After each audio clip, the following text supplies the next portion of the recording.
Lettre de saint Paul apôtre aux Éphésiens, chapitre 4. Moi qui suis en prison à cause du Seigneur, je vous exhorte donc à vous conduire d'une manière digne de votre vocation. Ayez beaucoup d'humilité, de douceur et de patience. Supportez-vous les uns les autres avec amour.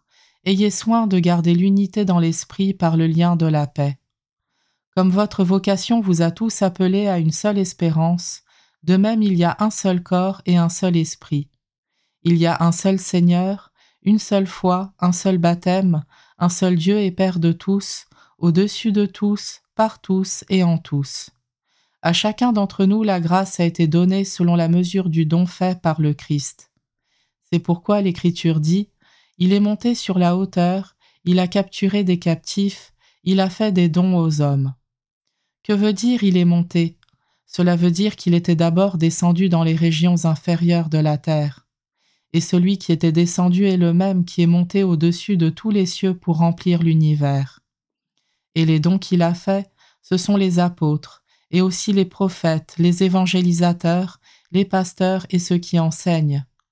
De cette manière, les fidèles sont organisés pour que les tâches du ministère soient accomplies et que se construise le corps du Christ, jusqu'à ce que nous parvenions tous ensemble à l'unité dans la foi et la pleine connaissance du Fils de Dieu, à l'état de l'homme parfait, à la stature du Christ dans sa plénitude. Alors nous ne serons plus comme des petits enfants, nous laissant secouer et mener à la dérive par tous les courants d'idées, au gré des hommes qui emploient la ruse pour nous entraîner dans l'erreur. Au contraire, en vivant dans la vérité de l'amour, nous grandirons pour nous élever en tout jusqu'à celui qui est la tête, le Christ. Et par lui, dans l'harmonie et la cohésion, tout le corps poursuit sa croissance grâce aux articulations qui le maintiennent, selon l'énergie qui est à la mesure de chaque membre. Ainsi le corps se construit dans l'amour. Je vous le dis, j'en témoigne dans le Seigneur, vous ne devez plus vous conduire comme les païens qui se laissent guider par le néant de leurs pensées. Ils ont l'intelligence remplie de ténèbres, ils sont étrangers à la vie de Dieu, à cause de l'ignorance qui est en eux, à cause de l'endurcissement de leur cœur. Ayant perdu le sens moral, ils se sont livrés à la débauche au point de s'adonner sans retenue à toutes sortes d'impuretés. Mais vous, ce n'est pas ainsi que l'on vous a appris à connaître le Christ, si du moins l'annonce et l'enseignement que vous avez reçus à son sujet s'accordent à la vérité qui est en Jésus. Il s'agit de vous défaire de votre conduite d'autrefois, c'est-à-dire de l'homme ancien corrompu par les convoitises qui l'entraînent dans l'erreur. Laissez-vous renouveler par la transformation spirituelle de votre pensée. Revêtez-vous de l'homme nouveau, créé selon Dieu, dans la justice et la sainteté conforme à la vérité. Débarrassez-vous donc du mensonge et dites la vérité chacun à son prochain, parce que nous sommes membres les uns des autres.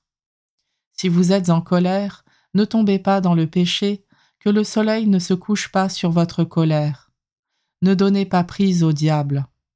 Que le voleur cesse de voler, qu'il prenne plutôt la peine de travailler honnêtement de ses mains, afin d'avoir de quoi partager avec celui qui est dans le besoin.